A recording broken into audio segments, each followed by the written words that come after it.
The Long Pavilion is a classical short story written by the Qing Dynasty novelist Pu Songling. This work, featured in Strange Stories from a Chinese Studio, showcases innovative storytelling about ghosts and fox spirits, depicting a collaboration between humans and spirits to marry a fox maiden. The story is highly imaginative yet filled with human emotions, making it rich in the charm of everyday life. Shi Taipu was from Mount Tai and enjoyed using talismanic drawings to practice the arts of exorcising ghosts and spirits.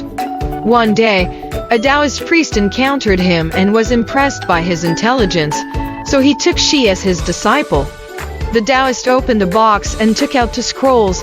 The upper scroll specifically discussed exorcising foxes, and the lower scroll discussed exorcising ghosts. The Taoist handed the lower scroll to Shi and said, "As long as you diligently learn the spells taught in this book, you will have all the necessities of life, clothing, food, and beautiful women."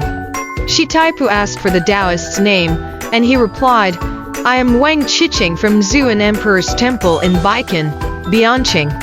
Shi Taipu hosted the Taoist for a few days, during which the Taoist imparted all his secrets of dispelling ghosts and spirits to him. From then on, Shi Taipu became proficient in the art of exorcism, and people came to him with gifts seeking his help. One day, an old man came, claiming to be named Wang, and displayed a wealth of money. He said his daughter was afflicted by a ghost and was near death, pleading with Shi Taipu to come and save her in person. Upon hearing that the girl was critically ill, Shi Taipu resolutely refused the money and set out with the old man. After walking for over 10 miles, they arrived at a mountain village. And in Wang's luxurious and beautiful house, they found the girl lying in a canopy bed. Shi Taipu glanced inside and saw the girl, around 14 or 15 years old, lying on the bed, looking haggard and frail. As Shi Taipu approached, the girl suddenly opened her eyes and exclaimed, "The skilled doctor has arrived." The family rejoiced as she had not spoken for several days. Shi Taipu then left the room and inquired about the girl's condition.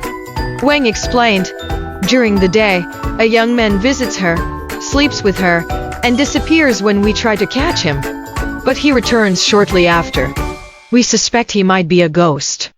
Shi Taipu responded, "If he truly is a ghost, driving him away won't be difficult. However, if he's a fox, that's a problem beyond my capability." Wang insisted, "He's definitely not a fox, absolutely not." Shi Taipu handed a talisman to Wang and stayed at their house that night. In the middle of the night, a young man entered, well-dressed. Thinking he was a family member, Shi Taipu asked him. The young man replied, "I'm a ghost. Wang's family are all foxes. I happened to develop an affection for his daughter Chángtíng and stayed here. Though I bewitched the foxes, it doesn't harm their karma.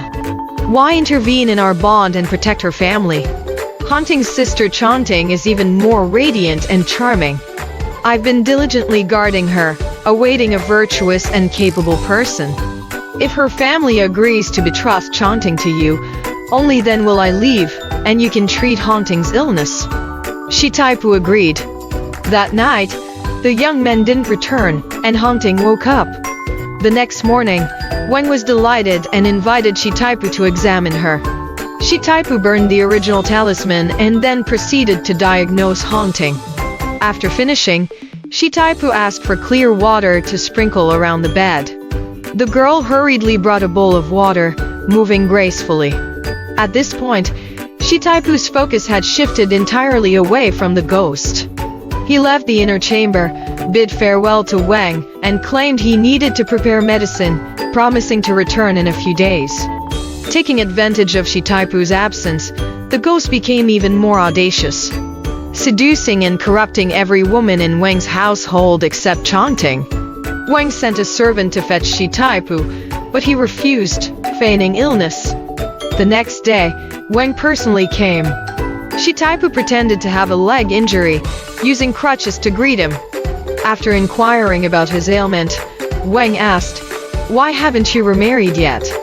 Shi Taipu replied, "I lament not encountering a distinguished family like yours." After hearing this, Wang left without a word. Shi Taipu saw him off, saying, "I will visit when I recover. You needn't trouble yourself anymore." A few days later, Wang returned. Shi Taipu, feigning a limp, met him. Wang comforted him and then said, "I discussed it with my wife. If you can expel the ghost, restore peace to our family, my daughter Chángtíng, who is 17 this year, is willing to be your wife." Delighted, Shi Taipu knelt and thanked him, agreeing to the proposal. That night, they held a lavish feast, and Shi Taipu didn't leave until past midnight.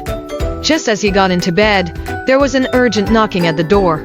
He saw Chángtíng enter hurriedly, urgently telling him, "My family intends to kill you with knives. You must escape." Then she left. Terrified, Shi Taipu, with a pale face, quickly climbed over the wall and fled. He saw a fire in the distance and rushed over, discovering fellow villagers who were out hunting at night. He rejoiced and followed them back home after their hunt. While harboring resentment, Shi Taipu was unable to express it. He longed to go to Bianqing to find Wang Chiqing, but he had an elderly father bedridden at home. He pondered and planned, unsure of what to do. Suddenly, one day, 2 carriages arrived at his door. It turned out to be Wang's old lady bringing Chángtíng. She asked Shi Taipu, "Why haven't you come to my house since that night?" Seeing Chángtíng, all of Shi Taipu's resentment dissipated, and he managed to control his emotions. The old lady urged them to pay respects to the heavens and earth in the courtyard. Shi Taipu planned to host a banquet, but the old lady declined, saying she was not idle and couldn't indulge in such luxuries. She left, giving her blessing and offering a gold hairpin that Chángtíng wore as a token of trust. This act, however, was not her husband's idea. She was not aware of the plan to kill Shi Taipu. She only learned about it when her husband returned empty-handed. Upset, she quarreled with her husband daily, and Chángtíng cried, refusing to eat. The old lady sent Chángtíng to Shi Taipu in earnest, not knowing her husband's intentions. After Chángtíng arrived, Shi Taipu questioned her and learned the truth. After 2 or 3 months, the Wang family took their daughter back home for a visit. Shi Taipu thought that once Chángtíng left, she wouldn't come back, so he tried to stop her from leaving. However, Chángtíng was deeply saddened and cried frequently. Over a year later, Chángtíng gave birth to a son named Hewer. They hired a nursemaid to care for him, but Hewer cried a lot and insisted on sleeping with his mother at night. One day, the Wang family sent a carriage to take Chángtíng back, claiming that the old lady missed her daughter greatly. This news made Chángtíng even sadder, and Shi Taipu couldn't bear to keep her any longer. Chángtíng wanted to bring their son back home, but Shi Taipu disagreed, so she had to leave alone. Before parting, they agreed that she would return in a month, but 6 months passed without any news from her. Shi Taipu sent someone to inquire, but they found out that the house the Wang family had rented was now empty. More than 2 years went by, and Shi Taipu's hopes and fantasies were shattered. Hewer still cried throughout the night, and Shi Taipu's heart was torn apart. Soon, his father passed away, intensifying his grief. He fell ill himself, and during the mourning period, he couldn't even receive guests who came to offer condolences. In a state of semi-consciousness, Shi Taipu suddenly heard a woman crying as she entered. Looking up, he saw that it was Chángtíng dressed in mourning attire. Overwhelmed with sorrow, he cried out and fainted. The maidservant screamed in shock, and Chángtíng stopped crying, gently soothing him until he gradually regained consciousness. In his daze, Shi Taipu suspected that he had died and believed that they were now reunited in the afterlife. Chángtíng reassured him, saying, "No, we're not in the afterlife. I was unfilial and couldn't please my father. I returned home for 3 years, but he never allowed me to come back. I indeed disappointed you. Coincidentally, my family passed by here from the east, and that's how I learned about my father's death. Following his instructions, I severed our private ties, but I couldn't obey. his unreasonable orders and forfeit the manners of being a daughter-in-law. My mother knows about my visit, but my father doesn't.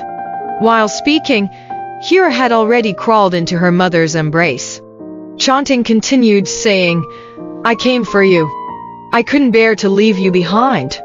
But you have a son, and I'm unable to provide for him as a mother." Hira began to cry loudly as well, and everyone in the room was moved to tears. Chángtíng stood up, attending to household matters, and the offerings set before the coffin were neat and orderly. Shitaipu felt comforted by this. However, due to his prolonged illness, he couldn't get up immediately. Thus, Chángtíng asked Shitaipu's cousin to receive the guests who came to pay their respects. After the funeral ended, Shitaipu was finally able to get out of bed with crutches. Together with Chángtíng, they discussed the arrangements for his father's burial. After the burial was completed, Chángtíng prepared to leave and face her father's reprimands for defying his orders. Shitaipu held on to her, but Hira cried incessantly. Chángtíng had no choice but to stay a little longer. Shortly after, someone informed Chángtíng that her mother was ill. She told Shitaipu, "I came here for your father's sake. Can't my husband allow me to go to my mother?" Shitaipu agreed to her request. Chángtíng had the nursemaid take Hira somewhere else to play, and then she left while shedding tears. After Chángtíng left, several years went by without her return, and gradually, both Shitaipu and his son started to forget about her. One day, at dawn, Shitaipu opened the window, and Chángtíng appeared as if floating in. He was shocked and about to ask her questions when she sat on the bed with a troubled expression, sighing. "I grew up secluded in a women's chamber, and even a short distance felt far away to me. But now, I travel thousands of miles in a day and night, and I'm exhausted." Shitaipu asked her for details, and Chángtíng hesitated. He pressed her to speak, and she tearfully said, "What I'm about to tell you today might sadden me, but it might also bring you some relief. In recent years, my family moved to Shaanxi, and we're living with Mr. Zhao. Our families have a friendly relationship, and my father married Chángtíng to Mr. Zhao's son. However, Mr. Zhao turned out to be dissolute, causing disharmony in the family. When my sister told my father about it, he kept her home for half a year and wouldn't let her return. Mr. Zhao, furious and resentful, brought in a villain from somewhere who claimed to be a deity and took my father away in chains. Our whole family was terrified, and we scattered in all directions in an instant." Shitaipu listened and couldn't help but burst into laughter. Chángtíng angrily said, "Although my father has his faults, he's still my father. We were married for several years, and despite our disagreements, we had no real grudges. But now, with our family in ruins and hundreds of us homeless, you actually found joy in my father's misfortune. You didn't even offer a word of comfort. You're utterly lacking in compassion." Chángtíng stormed out. Shitaipu rushed after her to apologize, but Chángtíng had vanished. Filled with regret, Shitaipu realized he was determined to sever ties with Chángtíng for good. 2 or 3 days later, the elderly lady and her daughter returned together.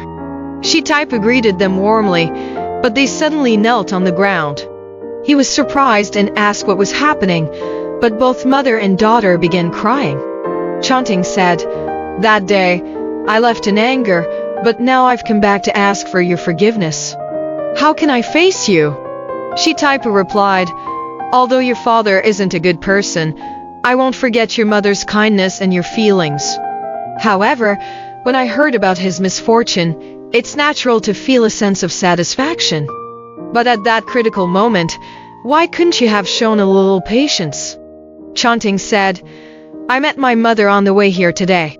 It turns out it was your master who took my father away." Shitaipu responded, "If that's really the case, then it's easy to handle. But if your father doesn't return, it could lead to your separation from him. On the other hand, if he does return, your husband might grieve for your son." The old lady listened and swore her sincerity, and Chángtíng also promised to repay him. Immediately, Shi Taipu prepared to travel to Bianqing and find Wang Qiqing at the Zhuan Emperor's temple. Wang had recently returned. Shi Taipu entered and paid respects to his master. Wang Qiqing asked, "Why are you here?" Seeing an old fox under the stove with its front legs tied up, Shi Taipu smiled and said, "I'm here for this old demon." Wang asked him what happened, and Shi Taipu explained, "He's my father-in-law." He proceeded to tell his master the entire situation. Wang Qiqing said that this fox was cunning and wouldn't be easily released. Shi Taipu persisted, and Wang finally agreed. Shi Taipu then recounted his father-in-law's cunning behavior. The fox listened, and with apparent shame, it stuffed its body into the stove as if regretful. Wang Qiqing laughed, saying, "Seems like it hasn't lost all sense of shame."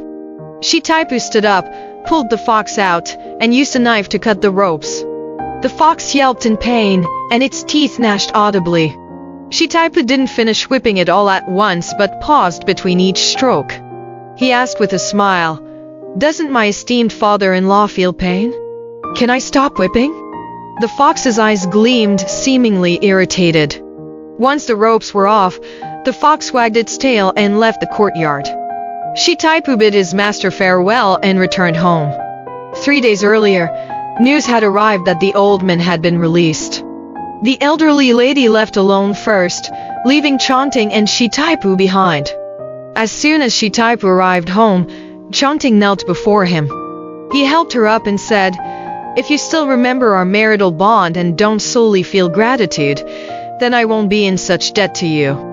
Chángtíng said, "Now my family has moved back to our original place, not too far from here, and there won't be communication issues. I want to visit my father and will be back in 3 days. Can you believe me?"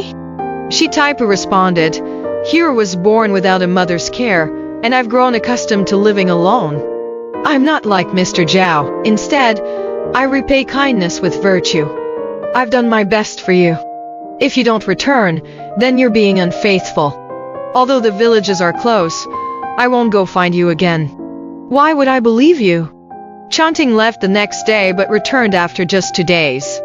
Shi Taipu asked, "Why did you come back so soon?" Chángtíng explained, "My father was constantly nagging about how you humiliated him in Bianqing. I couldn't bear to listen, so I returned early." From then on, Chángtíng's visits to her mother were frequent, but communication between Shi Taipu and the old man remained non-existent. Historian Yishi concluded, "Foxes are capricious and cunning creatures, and this story mirrors their nature."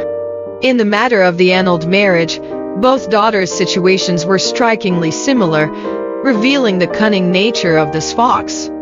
However, by using a coercive method to marry Chángtíng and saving her father, Shi Taipu indirectly instigated the old man's initial regret for the marriage. As a son-in-law, he should have set aside past grudges, using virtue and kindness to sway him. He shouldn't have played tricks on him during his dire situation. No wonder the old man couldn't forget this humiliation. Under the sun, if a father-in-law and a son-in-law can't coexist harmoniously, their situation resembles this story. Alright, this story has come to an end. If you liked it, please give it a thumbs up. Thank you.